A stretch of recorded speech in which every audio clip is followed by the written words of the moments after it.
Why can't I hear that? Now I'm concerned. Recording has started, but I can't hear.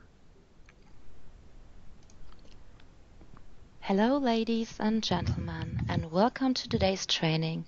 My name is Melissa and I will be in the meeting for the first 15 minutes.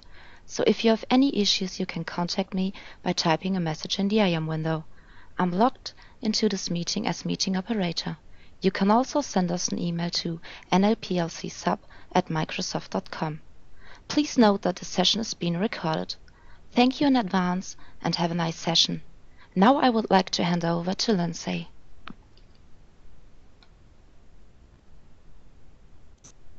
Hi, thank you and welcome. I'm really looking forward to today. We had 88 people register, so I'm hoping that more people will be connecting as we launch and we start into our conversation. We launched Woman and Partner really to focus on building, inspiring and empowering the women, not only Microsoft but in our partner channel community. And we really have the ability to do that today when I welcome our speaker. And so I'm super excited to introduce Pip Marlow. Pip is the General Manager of Microsoft Australia. Pip started her career in the Microsoft subsidiary in 1996 doing various roles including piracy and building channel and distribution strategy, and then moved across to the US for a few years in Seattle actually, and then returned to Microsoft in 2004 to lead the SMS&P business, EPG and public sector business as well before taking over leading as the country lead. I'm really grateful and excited to have Pip to speak to us, and so I'd like to hand over to her now.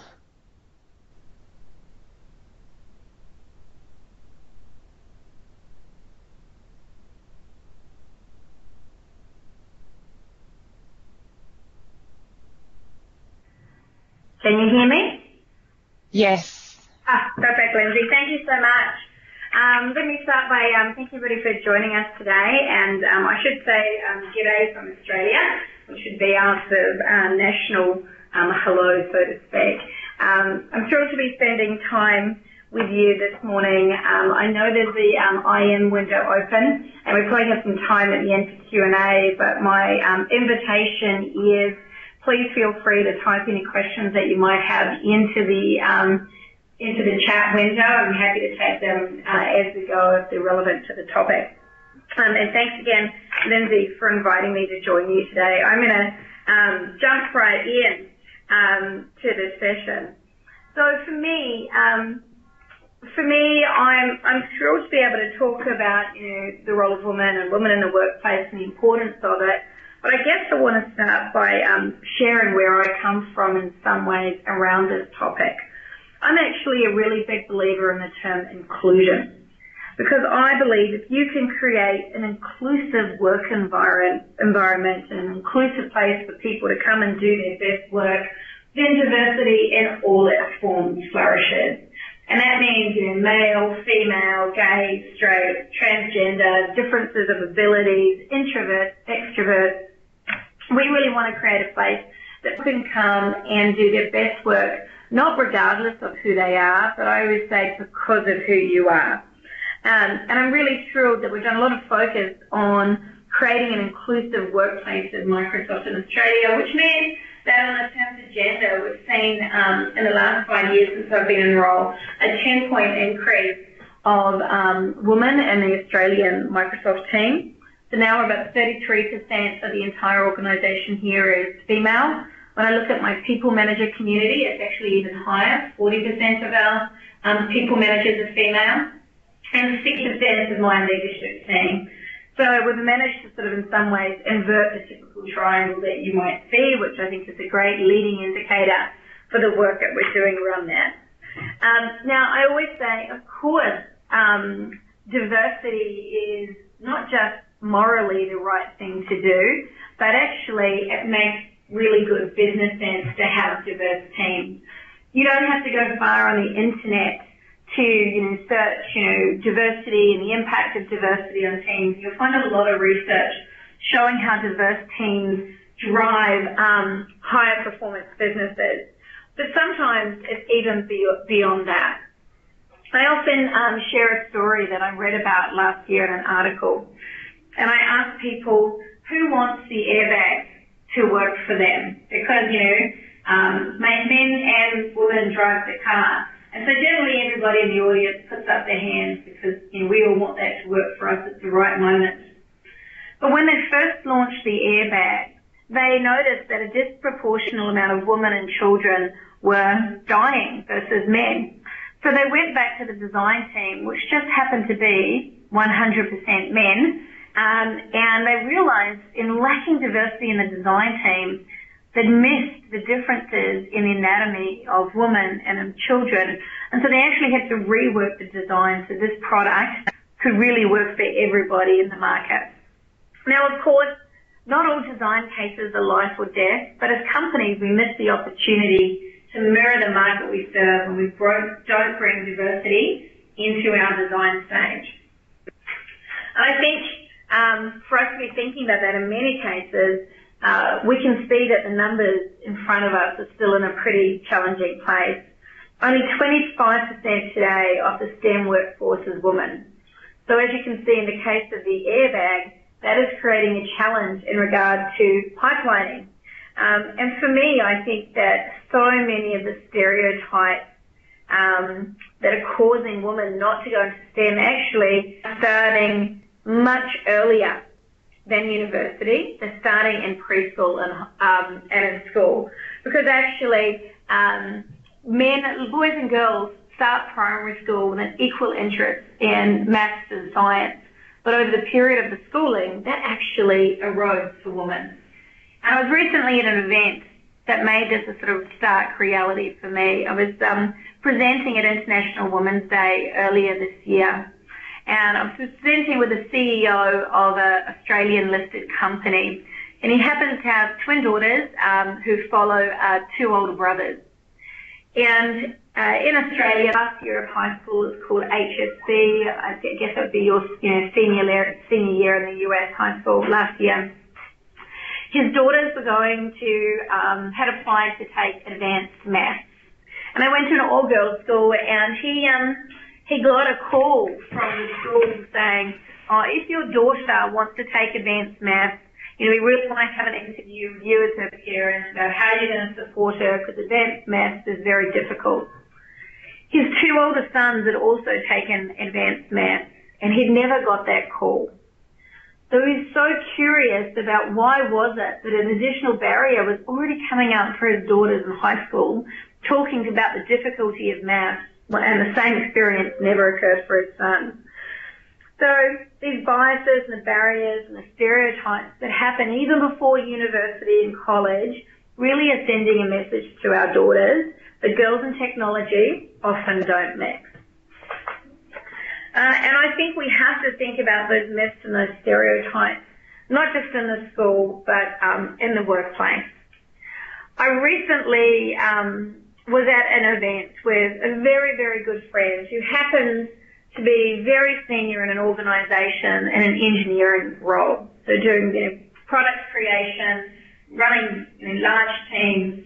And we were at this event and we were talking to, it happened to be a group of men. And it's a great story to share how the automatic bias can come in. And the two men, the group of men said to us, so what do you do? And my friend is quite clever. She said, well, I'm going to give you a choice of two roles for each of us, and you tell us what you think we do. She said, your choices for me are, I'm a writer for Vogue magazine. She's an extremely tall, attractive woman, I have to say. I'm a writer for Vogue magazine, or I'm working in the engineering of a company that's working on miniaturizing computers and putting them on your face. And she said, and my friend over here is a nurse or the CEO of a large multinational IT company based in Australia. You'll be pleased to know that I was a nurse and that she ended up being the Vogue writer. And what was interesting is that they never stopped to discuss the pros and cons in either. They just quickly responded. We had a bit of a laugh because, clearly no malintent, swiftness in which people can look at somebody and a set of biases and assumptions for the people that we are and the roles that we do can create a sense where inclusion doesn't occur. And I've felt that candidly in this role. I've had many fantastic warming experiences as the local country manager of Microsoft, but I've also had some pretty confronting moments, and not all of them intentional. Not long after I started in the country manager role, I went to an event which is the Business Council of Australia. It's the top 120 companies in Australia. 120 members, 115 men, 5 women. And on my first day at this meeting, pretty new in role, I put on my best possible suit, trying to look sharp and impressive.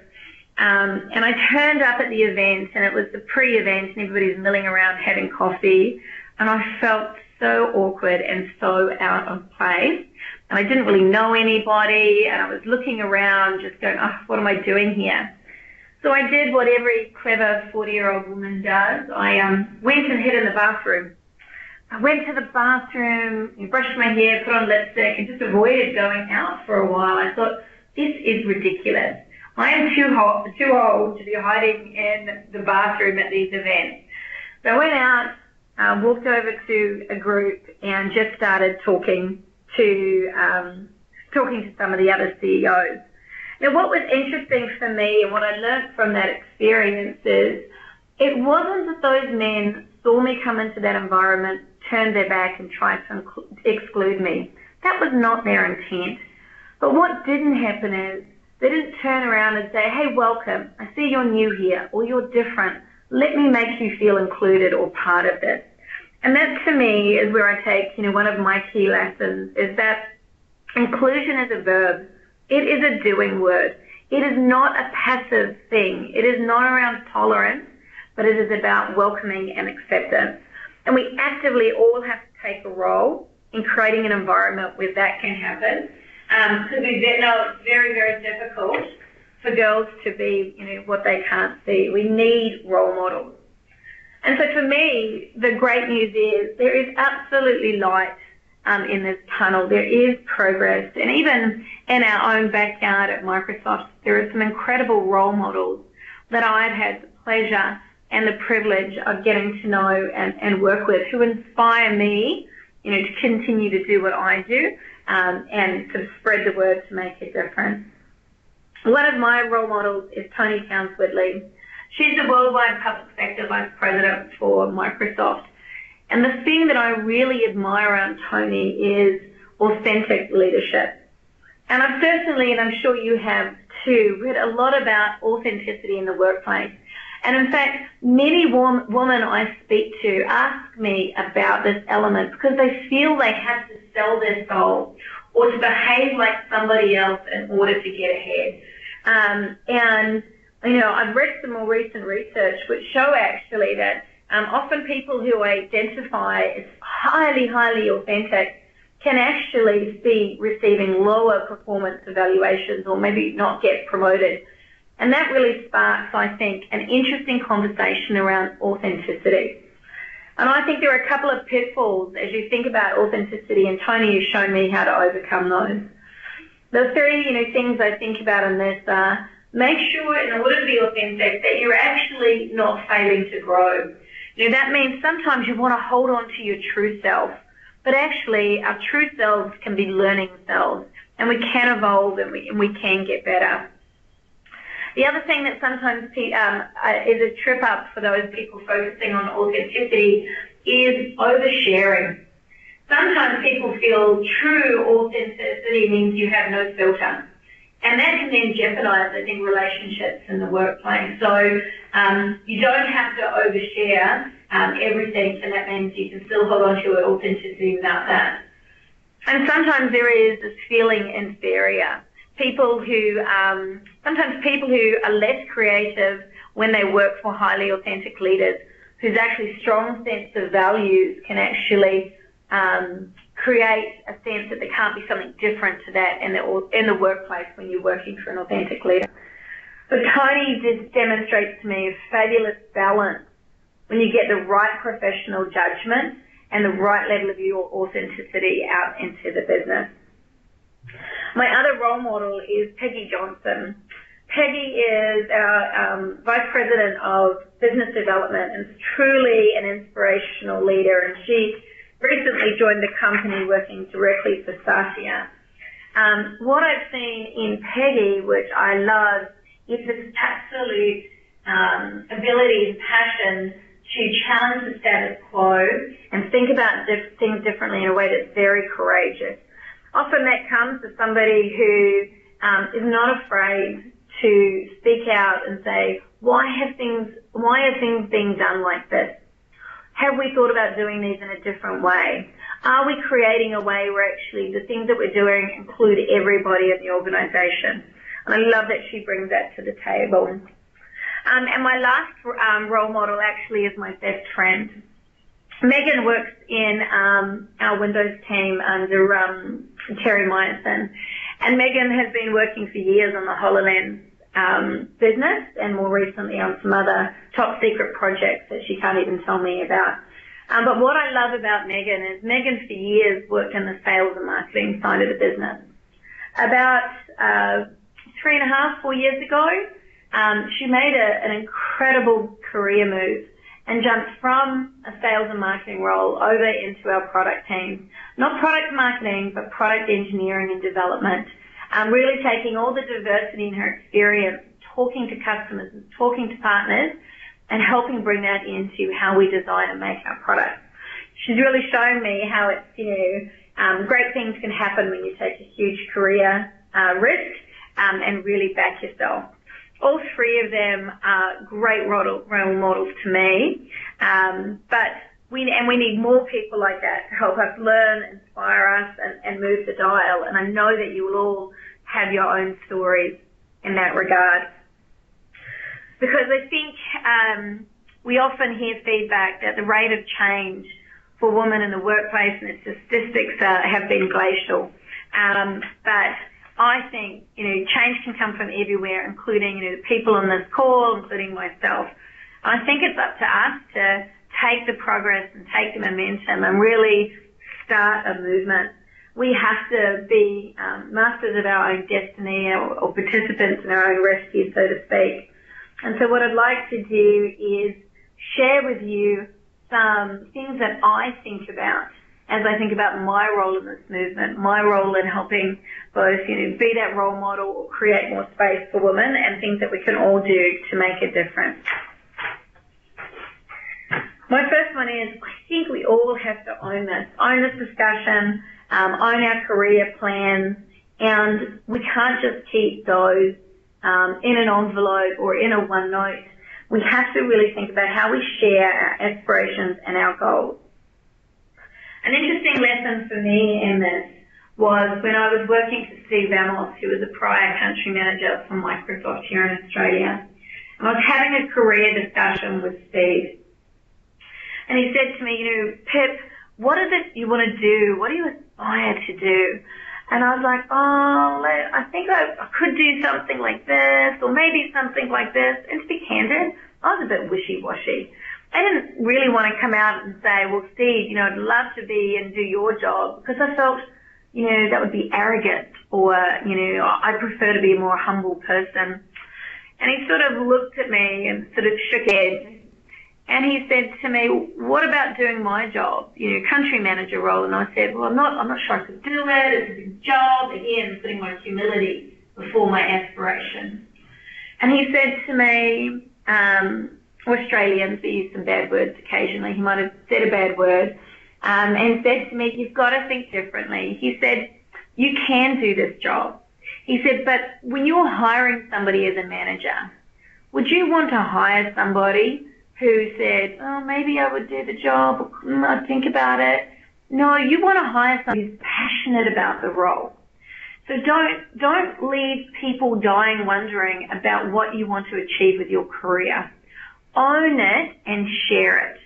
And then the next thing Steve did with me is he built out, collaboratively with me, a development plan to help me build skills and capabilities and experiences that would help me be a great candidate for the country manager role. And he set me a goal in that meeting, and I was 35 when we had that meeting. And he said, with this plan, you can be country manager by the age of 40. And you know what? I got this job 4.5 months before my 40th birthday, showing that when you do own it, when you do have clear aspirations, plan for it, you truly can achieve great things in your career. Now, we won't always have managers like Steve who believe in us more than we believe in ourselves. So you've got to remember at times it does come down to each of us to define our own future and not leave people guessing. The second element is, you said you want this career, you started to define your vision, but you have to really earn it. That means you do have to deliver great business results back to the organisation. They do want to see, what you can achieve. And as part of that, I think you have to build a network to support you in that journey. I over time have had a number of mentors, some like Steve, my old boss, who really helped, challenge me and help me think differently. I've had sponsors who have helped position me in meetings and in different ways across the organisation. Building that network and delivering those business results is a really important part of your journey, because ultimately it builds your credibility as a leader. I would say to you, though, it is important to think about the way that you earn it on that journey and the path that you take, and really that feeds me sort of to my next story. Earning it is not always on the path that you think you're going to take it on. So for me, sometimes part of that earning it is taking risks, doing things that you never thought you would do, taking roles you never thought you would take, leading projects maybe that are not guaranteed to win and be successful. And so I want to tell you a little bit of a story about that. As I built my career plan for country manager, I really thought that the best path for me to go to was our COO role, also known as our M&O role, marketing and ops. It's often called a COO role. So I went for that job because our COO got the country manager job after Steve. So Tracy became country manager and the COO role became available. I went for the COO role. It was on my plan. It was the best path I thought forward to get my job, the country manager. And I went through the interviews and I didn't get the job. I was very disappointed. Went home, had a very large glass of wine, and said to myself, right, I've got to get back on the horse tomorrow and build another plan. About 6 months after that, my new boss, Tracy, called me and said, I want you to go and run public sector. Now, I'm telling you, public sector was never on my career development plan. I had no experience in that. I wasn't deep in enterprise. I came out of our channel and SMB space. And I was really thinking I was going to say no. It was too big a risk. What if I failed? Everything would, that would derail my plan completely. But I ended up jumping in the end and just taking a risk. And in the end, I learned so much. In fact, probably more than I would have learnt as a COO around selling into the enterprise, building relationships with government elites, things that I have found invaluable in this role. So I took a major risk with my career, but candidly, it was quite a defining moment and really helped me move to the role I am. And Sally, I saw your note in the question in the conversation, and I'll touch on that now, which is how did I find my mentors? And mentors are important because when I was trying to decide to take the public sector role or not, I actually went and spoke to a couple of my mentors. And I have a few, and I have a couple of mentors that help me do different things. I have a mentor that really helps me with career paths, career decisions, and actually it's a prior manager. And he has retained a relationship with me, and I've retained one with him. And he was a prior manager. We had a lot of big discussions over the time about taking risk and pushing me to believe in myself more than him. So part of my mentors have been prior managers. Some of my mentors have been people I've come into contact with through associations, industry work, being out in the market, and through that you can often feel that connection quite quickly with a mentor, somebody who's inspiring you. And so I've tapped into opportunities like that to have what I call maybe more situational mentors who I tap into for different reasons. And then I've had coaches as well over the time. So I've really got a mixture of, people I've worked for and people I've come into contact. One of my most interesting mentors right now is some reverse mentoring I'm doing, which is with one of our college graduates. She's been with a company for 2 years, and she's mentoring me right now. And I really enjoy that mentor relationship because she's helping me think about connecting with people earlier in their career stage, how I communicate, with different generations, how we think about making Microsoft Australia a great place to work for the younger generation, helping me evolve my communication skills, including learning some new acronyms which I didn't understand. So really finding mentors in different places and ones that you need for different things. And then you asked the question, did you feel you needed to take a step back to move forward? I would say I've taken, it's so funny what we talk about when we say step back. Even that makes it not sound great. Do I think I've had to make personal investments? Take a debit versus a credit at times? Yes. When I came to Microsoft, I was working for a company before Microsoft. It was a 2IC for a company. It was a startup, but we were about 60 people in a $100 million business. So it was pretty small compared to Microsoft, but done pretty well, and I was 2IC of that company. When I came to Microsoft, I moved into an individual contributor role, and I took a pay drop. And I did that because, I again spoke to people I trusted, mentors, including, I guess, my dad, who at that time was, I think, my biggest career supporter and advisor.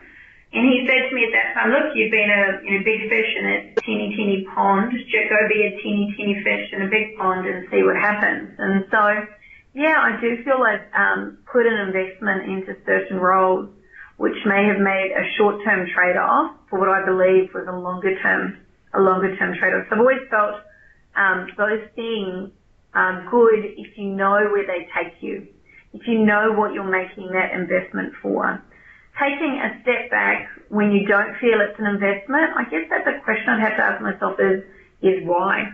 And investments aren't always career-wise, okay? Investments might be, I want to take a step back right now because, you know what, I've got another aspiration to, compete for my country and I need to spend a bit more time training for something. Or, you know what, I want to take a step, and, make an investment now for my family. So there's lots of things that you can make investments in. Not always about making that trade-off or that investment for your career. So, Greg, your question is, should women pick a woman mentor or the best mentor? I have the great fortune of about mentoring 10 women, about 5 men. Mentoring a lot of people, I'm impressed. So I believe in understanding what you want from your mentor. So having mentors is great, and I have a few mentors that I tap into. But I'm very conscious about what it is I'm looking for from that mentor. So some mentors have helped me in building better networks in the marketplace. Some mentors have helped me in regard to, as I'm thinking about building my leadership style and getting real clarity about the leader I want to be and coaching me on that. One mentor is a really great mentor I go to when I'm finding I've got conflict in a situation, and a really great coach around dealing with conflict.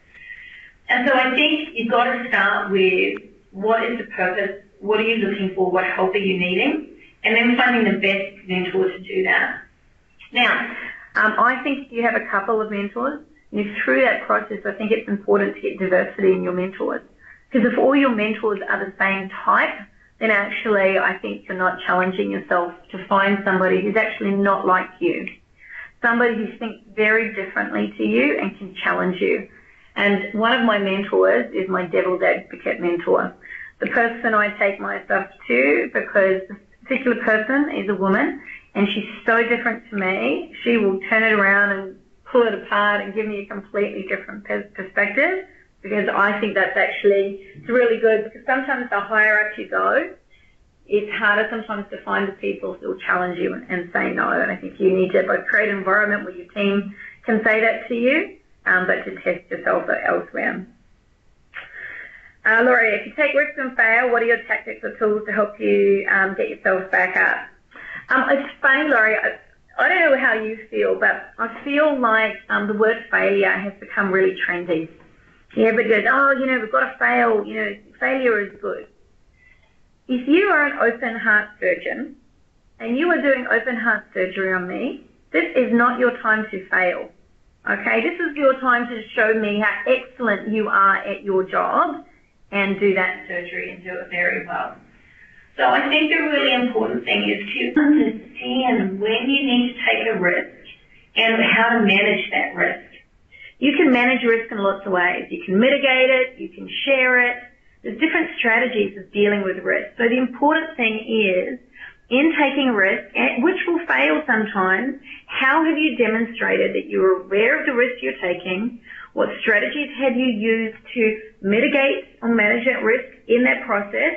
And even if you fail throughout that, when you can show that journey, that's the discussion and the learning that helps you get through those processes.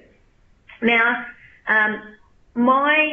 over my time at Microsoft, I've taken risks and I have failed. Sometimes I've failed without taking a risk too, by the way. I'm just that talented. And I've had some really, really tough business experiences.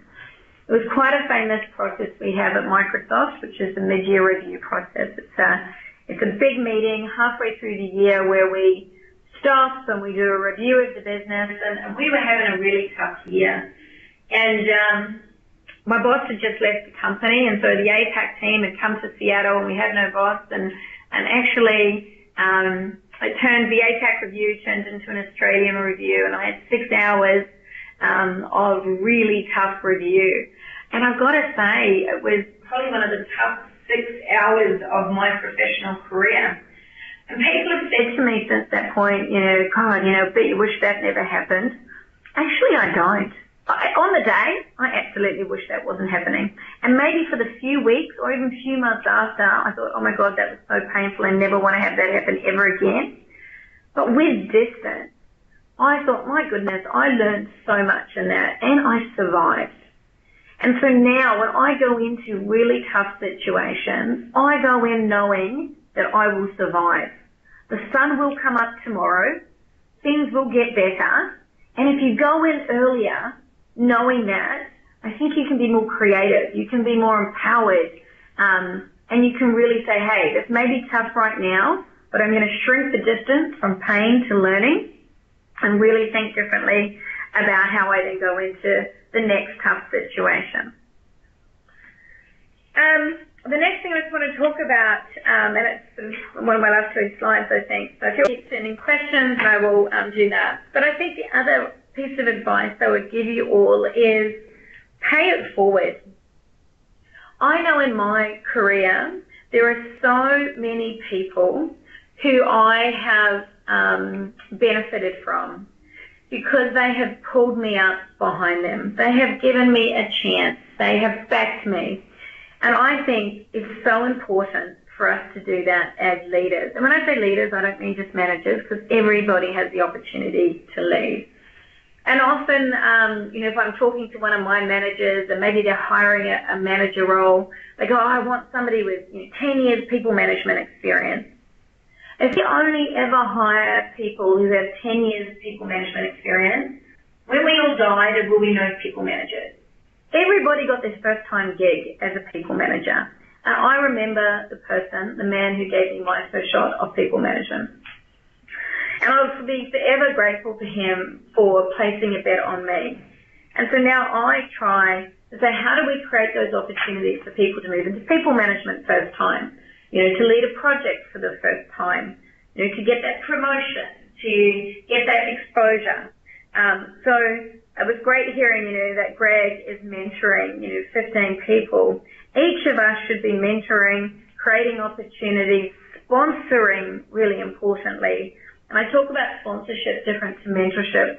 Sponsoring is a great relationship and people help me on different things, but sponsoring happens in some way when you're not in the room. It's when Satya Nadella is in a room saying, we really need somebody to be doing X, Y, and Z for us. And your sponsor goes, you know what?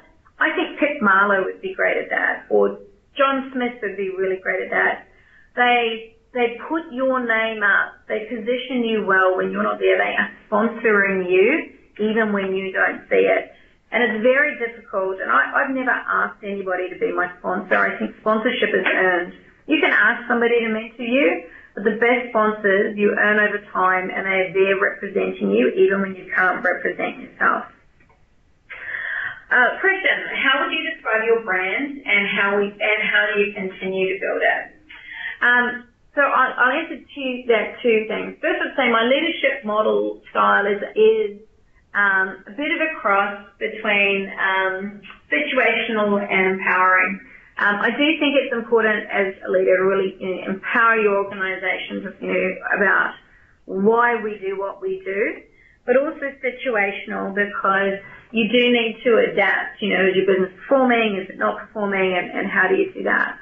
And then I'd like to think it's underpinned by my brand, which is my values, which I'd like to say is bold, authentic, with the filters that I gave you before on authentic, bold, authentic, collaborative. And I say that bold because I want to try new things. I want us to be in that lifetime learning, taking on new and ambitious programs. Authentic because I want to bring out the best of me in those situations. I want to continue to evolve in my learning on that, but bring out the best of me. Not necessarily all of me, because there are some places, going back to that judgment of when you need to bring out what part of yourself. And collaborative, because I believe that the biggest things and the boldest goals that we achieve can only be achieved by working together, not as individuals. And so how do I continue to build it? I think what's interesting for me is earlier in my career, and still when I mentor women, people say, I don't like to blow my own horn. I don't like to blow my own horn either. It doesn't feel good. But what you can do is you can represent your business. And what I say, when I send a note out talking about a great win from the Australian team or progress we're making, I highlight the business and the people on my team who have made that contribution. And you are a reflection of your business. So actually shining the light on others, ultimately I believe reflects back on you. And so continuing to push the great work and the great contribution of your team, I think that's important. I also think as a leader, especially in this role, I shine the light on others when it's success and I take full accountability when it's not going well.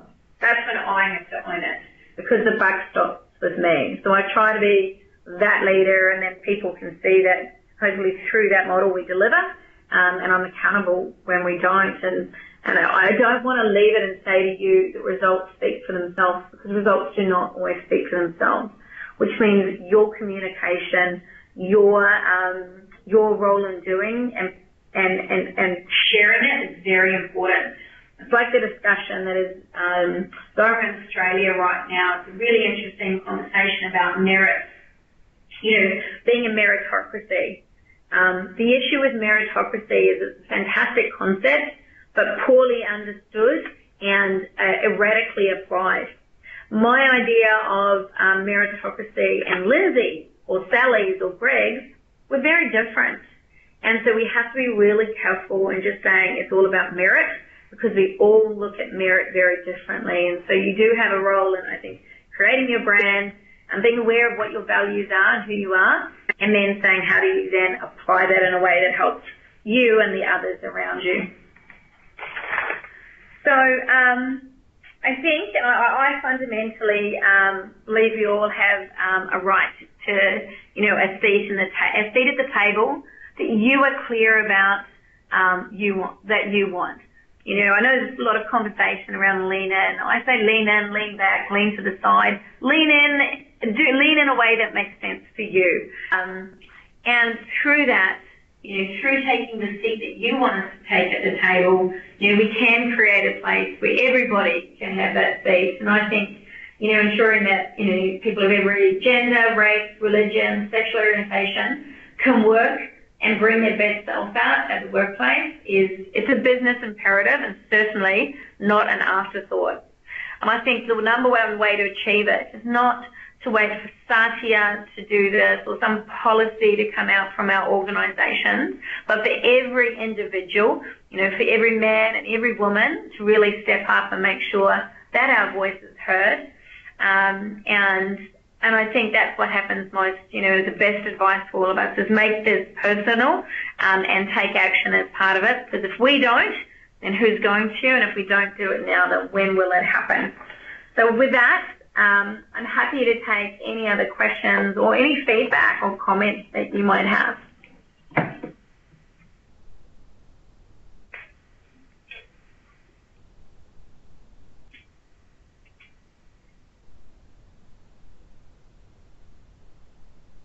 Very quiet. Oh, I see somebody typing.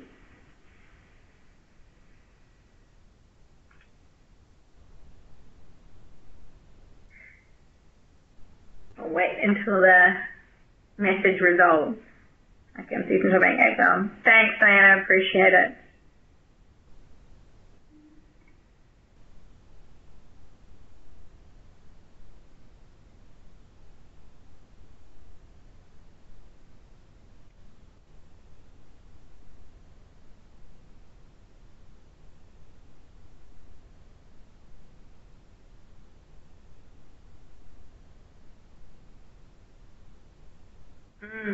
Great questions, Barbara.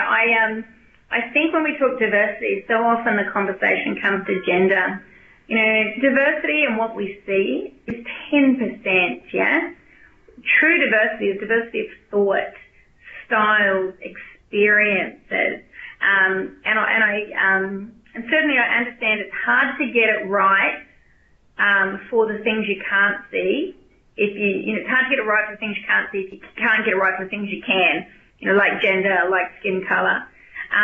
But I find one of the best ways around pulling out the ideas from not just introverts, but from people of diverse thinking styles and experiences, appreciative inquiry. And appreciative inquiry is around really opening up with more questioning. Finding techniques where you can create spaces where that creativity can come from everyone. And so the asking of questions versus the delivering of content and knowledge is a great way to do that. We also do some things in my leadership team where we do, a debate. We, divide into two and we take different perspectives and challenge each other, and then everybody, takes that different side of a debate. That helps, bring out differences in perspectives and ideas. But the main one I use is appreciative inquiry.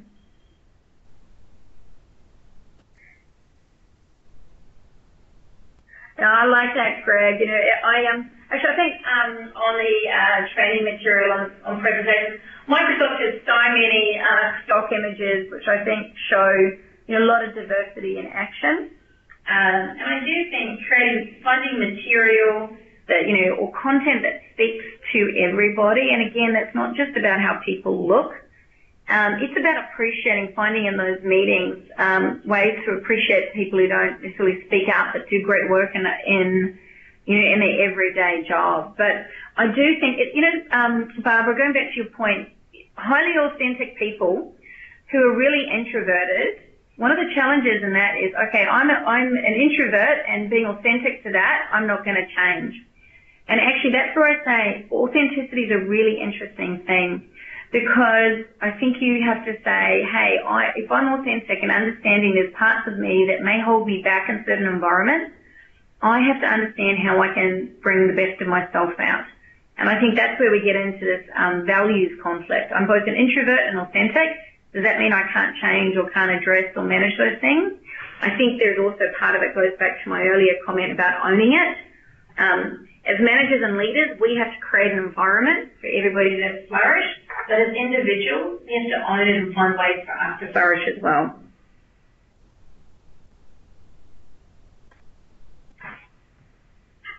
Okay, well, I think I just want to thank everybody today for listening to me. I really appreciate it. My email is pipma, P-I-P-M-A, at microsoft.com. If there are any other questions or thoughts, and I think, Lindsay, do I hand it back to you? Yeah, that's great. Thanks, Pip. That was really fantastic. I've been having, as you've been speaking, I've been having people pinging me going, this is amazing, this is fantastic. And so I really appreciate your time, your insights, and, your transparency and honesty. So thank you so much. We've recorded this and we'll post it onto our LinkedIn site. We have about 280 people now in our LinkedIn group, and so I'm sure a lot of them who are probably, on East Coast time and picking up their kids, and they'll have the opportunity to watch this recording or listen to this recording. And so what I wanted to do is just call out our next speaker for October. It's a good friend of mine, a smart, talented lady, Linda Rose. She's the CEO and founder of Rose ASP, and she's going to be joining us on October the 17th to talk about, how she built her business and some of the challenges, and how she's continuing to lead and really transform her business into the cloud from a hosting organization now to a really strong Azure partner of ours, and a woman in that type of environment. So thank you, everyone, for your time, for your support, and if you know anyone else who would like to join our group, I encourage them to, and participate and enjoy these sessions that we're running. So everyone that organizes this, we all do this because we love it and we do it for fun. And the group is closed, and that's mainly to try and manage the people on the group. So everyone should just request, and then I'll accept people and the team will accept people into the group. And also a lot of it is, we have frank conversations about Microsoft, and so we try and keep it close to our Microsoft partner community and our Microsoft internal community. And so thank you for the team who helped me run this event, and we'll talk to you next month. And thanks, Pip and team. All right, have a great evening. Bye.